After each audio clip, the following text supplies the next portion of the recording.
வருகை தந்துள்ள தமிழ் சொந்தங்களே, என் உயிரின் உயிரான விடுதலை சிறுத்தைகளே, உங்கள் அனைவருக்கும் என்னுடைய பணிவார்ந்த வணக்கத்தை தெரிவித்துக் கொள்கிறேன். தமிழ் பேராளுமை என்கிற விருதினை வழங்கி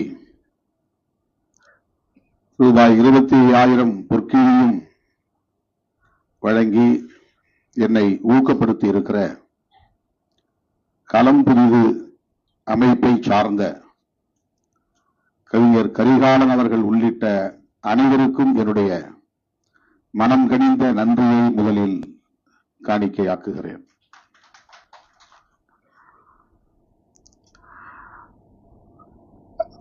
இந்த விருதினை எனக்கு வழங்கி என்னை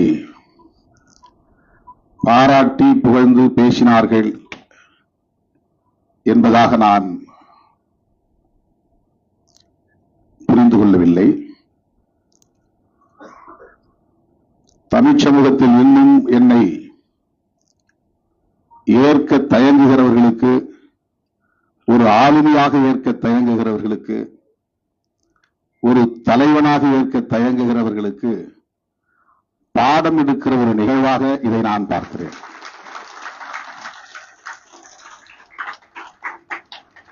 தமிழகத்தின் ஆக சிறந்த பேராளுமைகள் அண்ணன் அறிவுறுதி அவர்களின் தலைமையில் கூடி ஏறத்தாழ 2 மணி நேரம் இந்த நிகழ்வின் ஊடாக திருமாவளவன் என்கிற ஒரு ஆளுமையை நீங்கள் புரிந்து கொள்ள வேண்டும், ஏற்றுக்கொள்ள வேண்டும். அவருடைய தலைமையை இங்கே நிறுவுவதற்கு, தமிழகத்தின் நலன்களை காப்பதற்கு, உழைக்கும் மக்களின் உரிமைகளை மீட்பதற்கு அவருக்கு நீங்கள் உற்ற துணையாக இருக்க வேண்டும் என்று சொல்லுவதை போன்ற ஒரு நிகழ்வாகத்தான் இதை நான் பார்க்கிறேன். பவா செல்லதுரை அவர்கள் பேசுகிற போது திருமாவை மேடையிலே அமர வைத்துக் கொண்டு நாம் புகழ்ந்து பேசுவது அவருக்கே ஒரு நிழலாக இருக்கும், கூச்சமாக இருக்கும். அவர் இல்லாத மேடைகளில் அவரை நாம் பாராட்டலாம் என்று சொன்னார். அவருடைய பார்வை சரிதான். ஆனால் என்னுடைய பார்வை அதிலிருந்து மாறுபட்டது. என்னை இவ்வளவு ஆகச் சிறந்த ஆளுமைகள் பாராட்டுகிறார்கள் என்று எண்ணி நான் இருமாந்து அமர்ந்திருக்கவில்லை. என்னை ஏற்க தயங்குகிறவர்களுக்கு இப்படி இவர்கள் பாடம் எடுத்துக் கொண்டிருக்கிறார்கள் என்றுதான் நான் புரிந்து கொண்டேன். இன்னும் ஒரு வளையத்திற்குள்ளே என்னை சுருக்கிவிட முயற்சிக்கிறவர்கள், ஒரு அடையாளத்தை குத்தி என்னை ஓரங்கட்ட முயற்சிக்கிறவர்கள், சாதிய கரையை என் மீது பூச நினைக்கிறவர்கள், ஒருபுறம் தொடர்ந்து அதை செய்து கொண்டே இருக்கிற நிலையில் அவ்வப்போது தலையீடு செய்து திருமாவை அப்படி நீங்கள் முடக்கிவிட அனுமதிக்க மாட்டோம் என்று அண்ணன் அறிவுமதி அவர்களும் அவருடைய பரிவாரங்களும் என்னை அந்த நெருக்கடியிலிருந்து மீட்கிற முயற்சிகளில் ஈடுபட்டு வருகிறார்கள். அப்படி ஒரு நிகழ்வாகத்தான் இந்த நிகழ்வை நான் பார்க்கிறேன். தொடக்க காலத்தில் நான் அரசியலில் அடியெடுத்து வைத்த போது என்னை ஏற்றுக்கொண்ட தம்பிகள் என்னை அண்ணன் என்று அழைத்தார்கள் என்பதை தாண்டி சேரி புயல் என்று அடையாளப்படுத்தினார்கள். சேரிக்கான ஒரு தலைவன் ஒரு புயலை போல் கிளம்பி வந்திருக்கிறான், இது தமிழகத்தை ஆட்டி படைக்கிற புயல் என்று சொல்லக்கூடிய வகையில் 90களின் தொடக்கத்திலே அப்படித்தான் உரிமை கோரினார்கள். சேரி புயல் என்றுதான் என்னை தொடக்கத்திலே அழைத்தார்கள். ஒரு அரசியல் பொதுக்கூட்டத்திலும் கூட மூப்பனார் அவர்கள் மேடையில் அமர்ந்திருந்த போது அண்ணன் இன்னசி சித்தன் அவர்கள் இப்போது சேரி புயல் திருமாவளவன் பேசுவார் என்றதும் சாதி வெறியர்கள் கற்களை எடுத்து வீசினார்கள். மேடையை நோக்கி சரமாரியாக கற்கள் விழுந்து விழுந்தன. அப்படி ஒரு அடையாளத்தை என் மீது நம்பிக்கை கொண்ட தோழர்கள், இளைஞர்கள், பொதுமக்கள், நமக்காக ஒரு தலைவன் வந்திருக்கிறான் என்று ஏற்றுக்கொண்டவர்கள் ஒரு அடையாளத்தை என் மீது சுமத்தி எனக்கு ஒரு அடைமொழியை தந்து அழைத்த போது சேரி புயல் என்று சுவர்களில் எழுதினார்கள், சுவரொட்டிகளில் அச்சிட்டார்கள், துண்டறிக்கைகளில் அச்சிட்டு கொடுத்தார்கள். இப்படி ஒரு அடையாளம் என்னை சூழ்ந்த சூழலில் அடுத்த பரிணாமமாக இந்த இயக்கத்திலே இடதுசாரி சிந்தனை உள்ள இளைஞர்கள் வந்து சேர்ந்தபோது என்னை சேரிகளின் சேக்குவாரா என்று அழைத்தார்கள். அப்படி 8 பிட்டு 10 பிட்டு என்று சொல்லக்கூடிய வகையிலே பெரிய பெரிய சுவரொட்டிகளை, மெகா சுவரொட்டிகளை அச்சிட்டு அந்த சேரி என்கிற அடையாளத்தோடு அதே நேரத்தில் சேக்குவேராவாக இவரை நாங்கள் பார்க்கிறோம் என்கிற ஒரு முற்போக்கு அடையாளத்தை எனக்கு தந்தார்கள். சேரிகளின் சேக்குவேரா என்று சொன்னார்கள். அந்த அடையாளத்தை கடந்த நிலையில் மறுபடியும் இவன் ஒரு குறிப்பிட்ட சாதிக்கான தலைவன் தான், சாதி சங்க தலைவன் தான் என்று சாதிய உணர்வாளர்கள், எதிர்நிலையில் இருந்தவர்களும் சரி, நேர்மறையாக என்னை ஏற்றுக்கொண்டவர்களும் சரி, அப்படியே அடையாளப்படுத்த முயற்சித்துக் கொண்டிருந்த காலத்தில் தான் நான் தமிழ் பெயர்களை சூட்டி தமிழ் தேசிய அரசியலை உயர்த்தி பிடித்த போது அமெரிக்கா தமிழர்கள் என்னை அழைத்து சிக்காகோ விஸ்வநாதன் போன்றவர்கள் அமெரிக்க மண்ணிலே எனக்கு செந்தமிழ் காவலர் என்கிற விருதினை வழங்கி இன்னொரு பரிமாணத்தை எனக்கு தந்தார்கள். சிங்கப்பூர் தமிழர்கள் செம்மொழி செம்மல் என்ற அடையாளத்தை தந்து என்னை பாராட்டினார்கள். இவையெல்லாம் போராட்ட களத்தில் காலப்போக்கில் அவ்வப்போது நிகழ்ந்த பரிணாம மாற்றங்கள். சேரி புயல், சேரிகளின் சேக்குவாரா, செந்தமிழ் காவலர், செம்மொழி செம்மல் என்றெல்லாம் என்னை அவ்வப்போது அழைத்த நிலையில் எனக்கு நிலைத்து போன ஒரு பெயர்தான் எழுச்சி தமிழர் என்கிற பெயர்.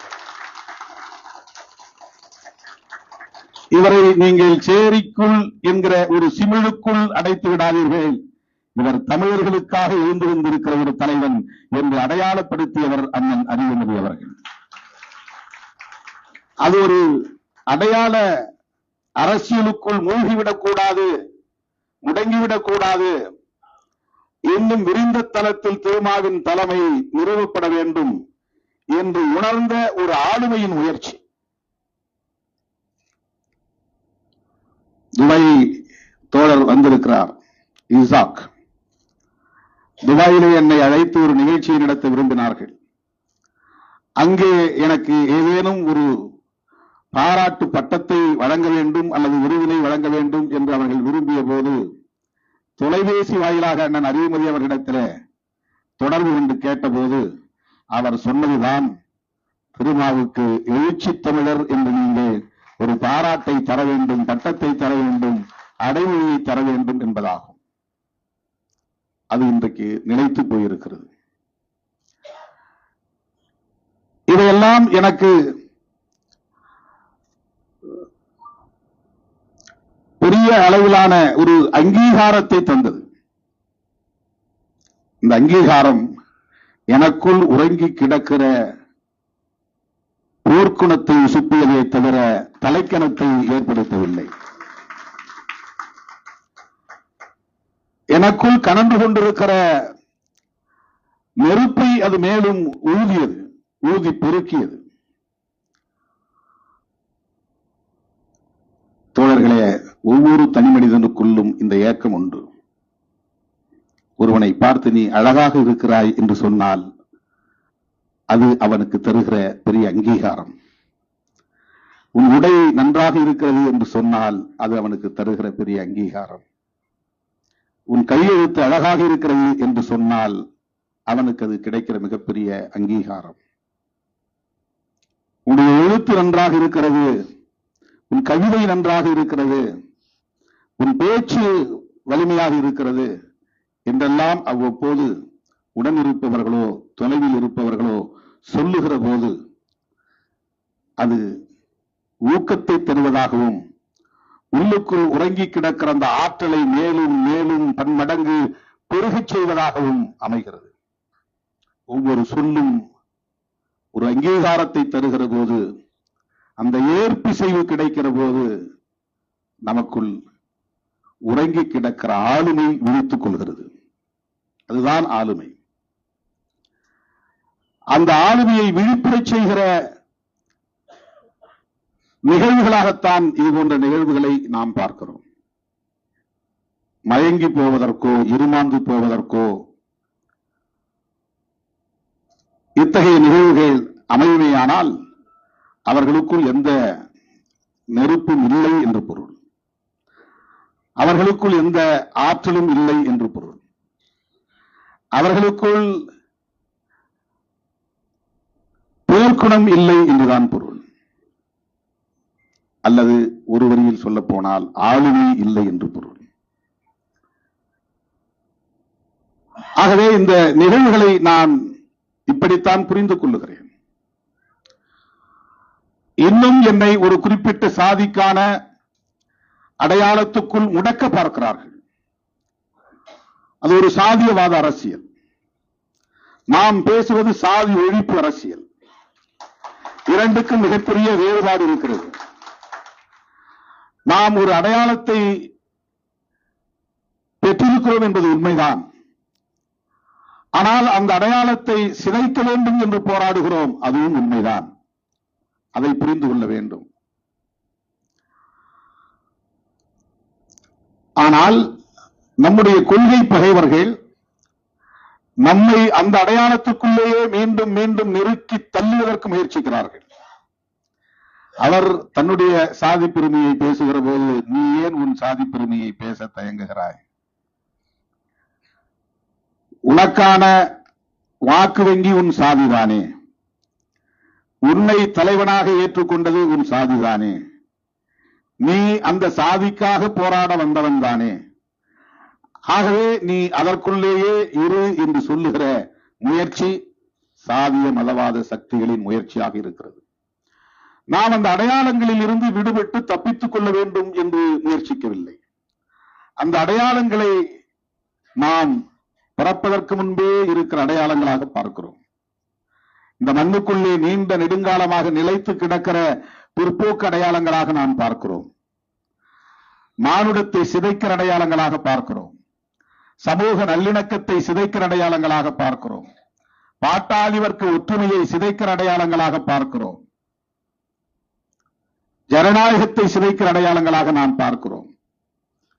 ஆகவே அந்த அடையாளங்களை ஒட்டுமொத்தமாகவே சிதைக்க வேண்டும் என்று போராடுகிற நம்மை மறுபடியும் மறுபடியும் அப்படி அடையாளப்படுத்த முயற்சிக்கிற போதுதான் அந்த அறிவுமதி போன்றவர்கள் போராடி போராடி நம்மை இந்த இடத்திலே உயர்த்தி பிடிக்கிறார்கள். அவருடைய அந்த மணிமுத்தாறு நதிக்கரையில் தோன்றிய ஒரு போராளிதான் தோழர் கரிகாலன் அவர்கள், கவிஞர் கரிகாலன் அவர்கள். அண்ணன் அறிவுமதி அவர்களின் அரவணைப்பில் வளர்ந்தவர். இன்றைக்கு கரிகாலன் அவர்கள் குடும்பத்தோடு வருகை வந்து இந்த நிகழ்வை நடத்தி கொண்டிருக்கிறார் என்று சொன்னால் அவருக்கு இதனால் எந்த அரசியல் பயனும் இல்லை. அதுவல்ல அவருடைய நோக்கம். திருமாவளவன் என்கிற ஒரு தலைமையை சூழ்ந்திருக்கிற பிற்போக்கு அடையாளங்களை எல்லாம் சக்திகளை எல்லாம் பின்னுக்கு தள்ள வேண்டும், ஓரம் கட்ட வேண்டும் என்கிற புரிதல் தான். இது ஒரு இலக்கிய ஆளுமை என்கிற புரிதலில் எனக்கு வழங்கப்பட்ட விருது அல்ல. அரசியல் ஆளுமை என்கிற புரிதலில் எனக்கு வழங்கப்பட்டதல்ல. ஆக சிறந்த ஒரு அரசியல் தலைவர் என்கிற அடிப்படையில் வழங்கப்பட்டதல்ல. அப்படி நான் பார்க்கவில்லை. தமிழ் சமூகத்தில் இந்த ஆளுமையை ஏற்பதற்கு மிகப்பெரிய தயக்கம் இருக்கிறது, தேக்கம் இருக்கிறது, ஒரு அடையாள சிக்கல் இருக்கிறது. அந்த சிக்கலை உடைப்பதற்கான ஒரு முயற்சியாக நான் பார்க்கிறேன். அந்த தேக்கத்தை உடைப்பதற்கான ஒரு முயற்சியாக நான் பார்க்கிறேன். அந்த தயக்கத்தை சிதறடிப்பதற்கான ஒரு முயற்சியாகத்தான் நான் பார்க்கிறேன்.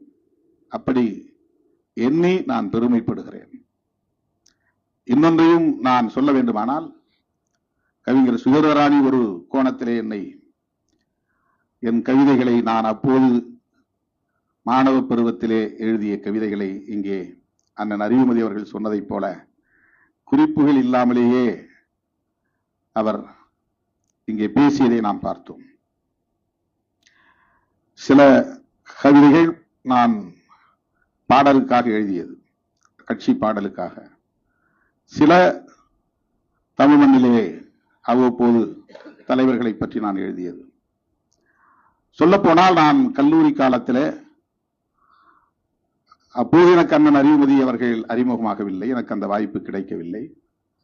அது ஒரு கெடு வாய்ப்பு என்றுதான் நான் கருதுகிறேன். அதாவது வாய்ப்பு அமையாமல் போனது என்று கருதுகிறேன். ஒரு நல்வாய்ப்பு இருந்திருந்தால், அவரை சந்தித்திருந்தால் என் பாதை மாறி இருக்கும். எனக்கு கவிதைகளில் மிகுந்த ஆர்வம் உண்டு.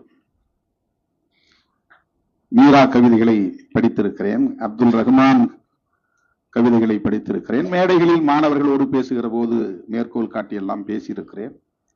அதன் மூலம் மாணவர்களின் பாராட்டுகளை எல்லாம் நான் பெற்றிருக்கிறேன். அவ்வப்போது நான் கவிதைகளை எழுதுவதுண்டு. விடுதலை புலி என்கிற பெயரில் கையெழுத்து பத்திரிகை நடத்திய போது அந்த பத்திரிகைகளில் நான் கவிதைகளை ஈழம் தொடர்பாக நிறைய எழுதியிருக்கிறேன். அவையெல்லாம் சேர்த்து வைக்கவில்லை, தொகுத்து வைக்கவில்லை.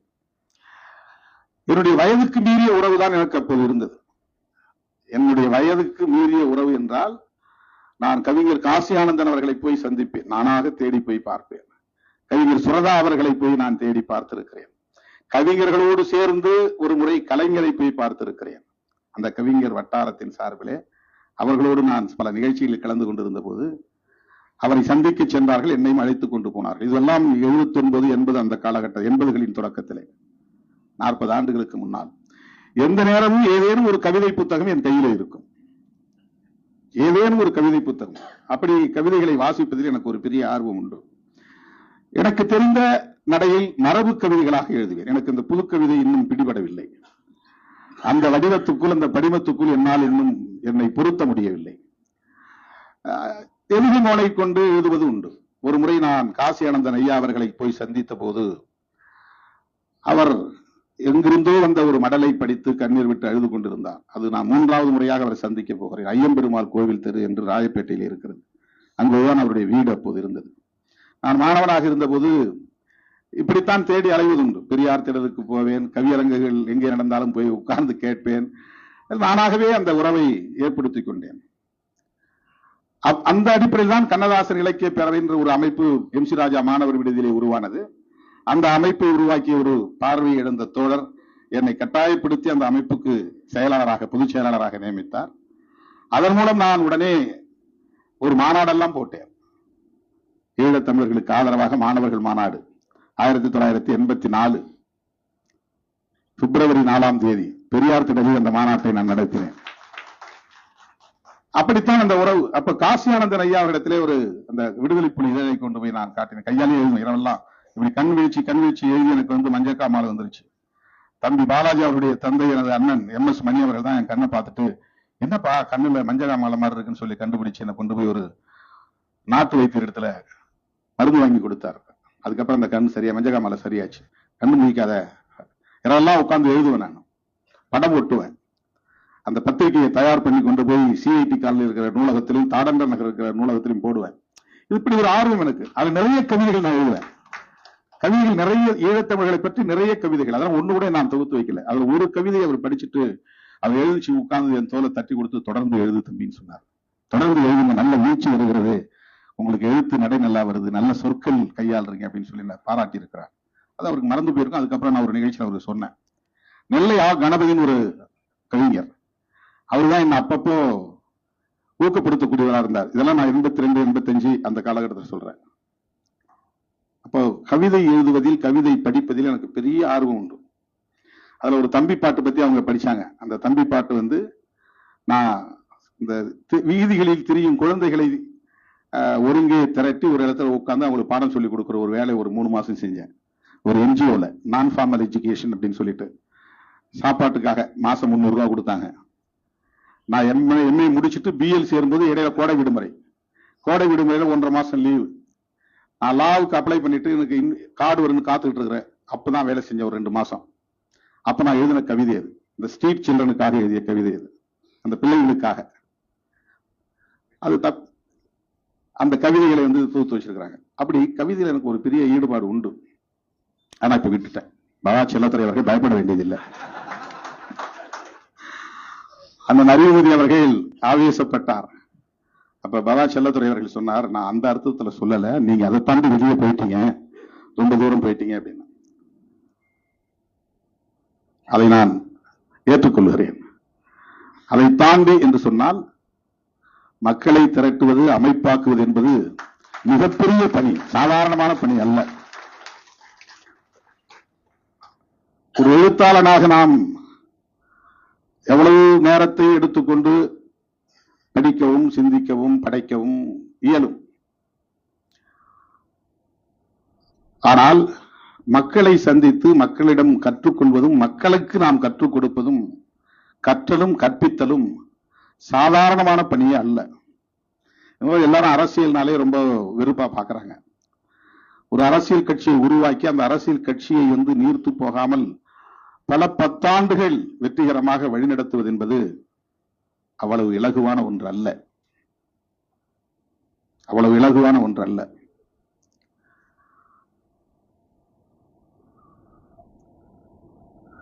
நாம் மாடுகளை மேய்த்து விட முடியும், ஆடுகளை மேய்த்து விட முடியும். மனிதர்களை மேய்ப்பது என்பது எவ்வளவு கடினமான பணி, எவ்வளவு கடினமான பணி. ஒரு நாளைக்கு 20 மணி நேரம் உழைக்கிறேன், ஆனால் அது போதவில்லை. கோரிக்கைகளாகவே கிடக்கிற சமூகம். அவங்க வேற எதுவும் பேச மாட்டாங்க. என்ன சந்திக்கிறாங்கன்னா அவங்களுடைய கோரிக்கைகளை மட்டும்தான் பேசுவாங்க. 20 மணி நேரம் நாம் பொதுமக்களை சந்திக்கிறேன்னா 20 மணி நேரமும் பிரச்சனைகளும் கோரிக்கைகளும் தான். நான் எங்க படிக்கிறது, எங்க நான் சிந்திக்கிறது, எங்க நான் படைக்கிறது, எங்க நான் எழுதுறது, சுத்தமா விட்டுட்டேன். இப்ப நான் அமைப்பாய் திரள்வோம் அப்படிங்கிற கட்டுரையை நான் யார மனசுல வச்சு எழுதினா, என் கூட இருக்கிறவங்களை மனசு வச்சு தான் எழுதினேன். அவங்களுக்காக தான் எழுதினேன். நான் ஒரு எழுத்தாளரா பரிணமிக்கணுங்கிறதுக்காக எழுதல. 20-25 ஆண்டுகள் நான் களத்திலே கண்ட அனுபவங்களை, உணர்ந்து கொண்ட அரசியலை, புரிந்து கொண்ட அரசியலை, உள்வாங்கிக் கொண்ட அரசியலை நான் ஒரு அமைப்பு உருவாகாமல் இதை சாதிக்க முடியாது என்று உணர்ந்து அமைப்பாக்குவதற்காக உடனிருப்பவர்களை, இப்ப இருக்கிறவங்க அத்தனை பேரும் அமைப்பாயிட்டாங்கன்னு சொல்ல முடியாது. ஏதோ ஒரு ஈர்ப்புல என்னோடு இருக்கிறாங்க. அதுக்கு பல காரணங்கள் இருக்கலாம். சாதி ஒரு காரணமா இருக்கலாம், மொழி ஒரு காரணமா இருக்கலாம், கருப்பா இருக்கிறது கூட ஒரு காரணமா இருக்கலாம், நம்மள மாதிரியே இருக்கிறாங்க அப்படின்னு.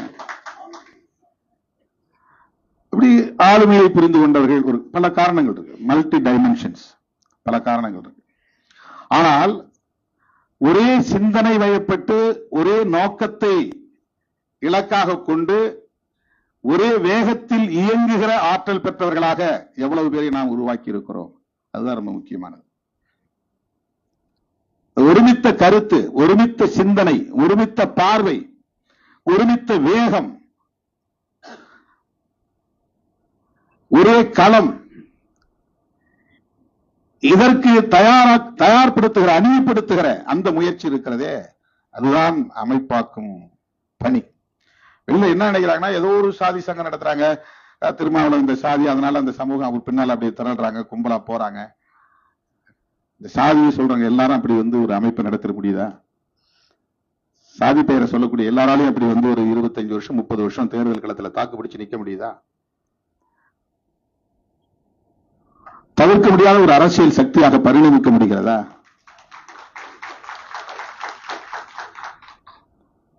இப்ப ஏதோ ஒண்ணு அங்க இருக்கு. வெறும் சாதி மட்டும் அதை சாதித்து விட முடியாது.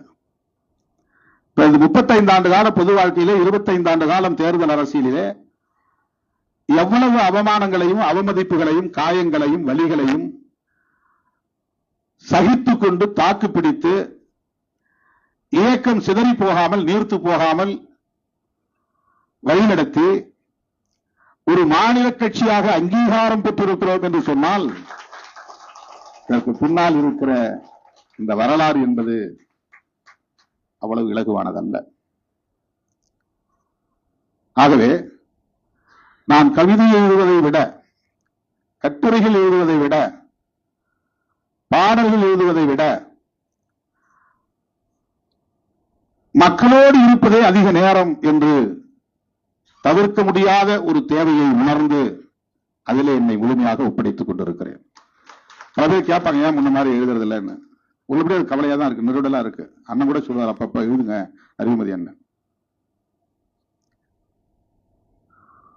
ஆனா அது எனக்கு ஒரு பெரிய வேட்கை. அது காலத்துக்கும் அதுதான் நிலைத்து நிற்கும்.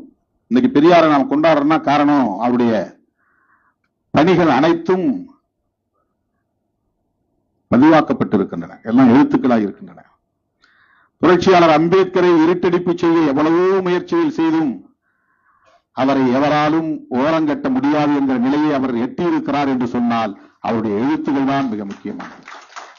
அவர் எவ்வளவு பேரை மக்களை சந்தித்தார், எவ்வளவு பேரோடு மக்களோடு போராட்டம் நடத்தினார் என்பதையெல்லாம் தாண்டி அவர் எவ்வளவு எழுதியிருக்கிறார் என்பதுதான் இன்றைக்கு நிலைத்திருக்கிறது. அதுதான் இயக்கிக் கொண்டே இருக்கிறது மக்களை. தோழர்களே, நேரம் கடந்து விட்டது. நான் இந்த நிகழ்ச்சியை வந்ததும் எப்படி பார்த்தேன் என்று சொன்னால், இன்னொரு கோணத்திலும் நான் பார்த்தேன். சுகிருதராணி அவர்கள் பேசினார், நம்முடைய மனுஷபுத்திரன் அவர்கள் பேசினார், கரிகாலன் அவர்கள் பேசினார், பவா செல்லதுரை அவர்கள் பேசினார், அண்ணன் அறிவுமதி அவர்கள் பேசினார். இது பள்ளிக்கூடத்திலே வகுப்பறையிலே அமர்ந்திருக்கிற போது மாதாந்த தேர்வு முடிந்ததும் தமிழ் வாத்தியார் வந்து மந்த்லி டெஸ்ட் பேப்பர் எடுத்து ஒவ்வொரு மாணவனுக்கும் என்ன மார்க்னு படிப்பாங்க. அப்போ ஒரு பரபரப்பு இருக்கும், நமக்கு என்ன மார்க் இருக்கு, என்ன மார்க்னு. அப்போ திருமாவளவன் 80 மதிப்பெண் அப்படின்னு சொல்லும் போது அந்த உணர்வு இருக்கும் பாருங்க, இந்த மகிழ்ச்சி, ஒரு எவாலுவேஷன். கணக்கு வாத்தியார் இவ்வளவு மார்க் வாங்கிட்டார் திருமாவளவன் அப்படின்னு படிக்கும்போது எல்லா மாணவர்களும் எடுத்து ஒவ்வொரு பேப்பரா கொடுப்பாங்க. மந்த்லி டெஸ்ட்ல கணக்கு வாத்தியார் வந்து பேப்பர் எடுத்து ஒருத்தன் படிச்சு கொடுப்பாங்க. 2 நிகழ்வு எனக்கு மறக்க முடியாத நிகழ்வு. ஒரு முறை எங்க தமிழ் ஆசிரியர் ராமலிங்கம் ஐயா எல்லா மாணவர்களுக்கும் பேப்பர் கொடுத்துட்டாரு, என் கையில பேப்பர் கொடுக்கல. ஐயா என் பேப்பர் எங்கன்னு நான் எழுச்சி கேட்டேன். உட்காருப்பா அப்படின்னு உட்கார சொல்லிட்டு என் பேப்பர் எடுத்து எல்லாத்தையும் இப்படி காட்டினார். இந்த பையன் எப்படி எழுதியிருக்கிறான் பாருங்க, எவ்வளவு அழகா எழுதியிருக்கான் பாரு, முத்து முத்தா எழுதியிருக்கிறான் பாரு, இப்படி எழுதணும் அப்படின்ட்டு என் பக்கத்திலே உட்கார இன்னொரு தம்பியை பிடிச்சி காதை பிடிச்சி திருக்கி, இவன் காக்கா காலில் பேனாவை கட்டி விட்ட மாதிரி எழுதிக்கிறான் பாருங்க, இவன் எப்படி நான் மார்க் போடுவேன் அப்படின்னு சொல்லி கிண்டல் அடிச்சார். எப்போதுமே எனக்கு 80க்கு மேலதான் மதிப்பெண் கிடைக்கும். மனப்பாட செய்யுள்னா ஒரு கால் புள்ளி, அரை புள்ளி, முற்றுப்புள்ளி, வியப்பு குறி எதுவுமே பிழையா இருக்காது. அவ்வளவும் அப்படியே அச்சடிச்சு மாதிரி பார்த்தனா அப்படியே எழுதுவேன். அப்படி பார்த்தனா அப்படியே எழுதுவேன் நான். அது ஆங்கில பாடலா இருந்தாலும் தமிழ் பாடலா இருந்தாலும் அது என்ன வடிவத்தில் இருக்கோ, 8 வரினா 8 வரி, எந்த இடத்துல அரை புள்ளி போடணுமோ அரை புள்ளி இருக்கும், எந்த இடத்துல. இது எங்க தமிழாசிரியரே மற்ற மாணவர்கள்ட்ட எடுத்து சொன்னது. இது எவ்வளவு பெரிய ஊக்கம். ஏன்னா நமக்குள்ள அவ்வளவு இன்ஃபீரியாரிட்டிங்கிறது உறைந்து கிடக்கிறது.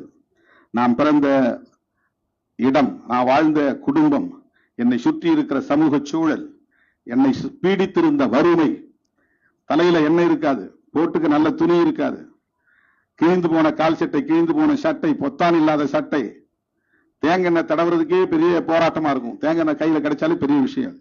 தேங்காய் எண்ணெய் கிடைச்சி தலையில பூசிக்கிறது.